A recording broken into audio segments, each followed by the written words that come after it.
மரணத்தை ஏற்றுக்கொண்ட வினாடியே அது உங்களுடைய உடலில் வேலை செய்ய ஆரம்பிக்கின்றது. என்ன? நோய்களை உண்டாக்கும். கடவுள் என்ன சொல்றார்? அகவலை படிச்சு பாருங்க. அருளே நம் பெயர். கடவுள் சொல்றாராம். அதுக்கு முன்னால எத்தனையோ பேர் இருந்துச்சு. வள்ளலார்ட்ட கடவுள் சொல்றார், அருளே நம் பெயர், அருளே நம் வடிவம், அருளே நம் உரு, அருளே நம் அடி, அருளே நம் முடி, அருளே நம் நடு, அருளே நம் இயல், அருளே நம் தொழில். வரிசையா ஒரு 60 வரிகள் அருள் அருள் அருள் அருள் நடிக்கிறார். ஏன்?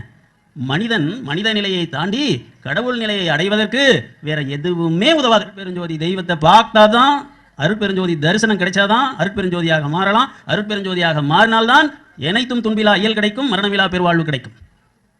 அந்த தெய்வத்தை பார்க்கறதுக்கு ஒரே வழி அருள் நிலை அடைவதுதான். அந்த அருள் நிலை அடைவதற்கு முதல் நிலை என்ன? ஜீவகாருண்யம். இதுதான் மனிதன் அடைய வேண்டிய நிலை. இதுக்கு மேல ஒரு செய்தி இல்லை, இதுக்கு மேல ஒரு யோகம் இல்லை, இதுக்கு மேல ஒரு ஞானம் இல்லை. எவ்வளவு படிச்சாலும் வேலைக்காகாது, என்ன யோகம் பண்ணாலும் வேலைக்காகாது, என்ன பக்தி இருந்தாலும் வேலைக்காகாது. எது வரைக்கும் போகலாம்? மாணிக்கவாசக சாமி மாதிரி சிவ வெளி வரைக்கும் போகலாம்.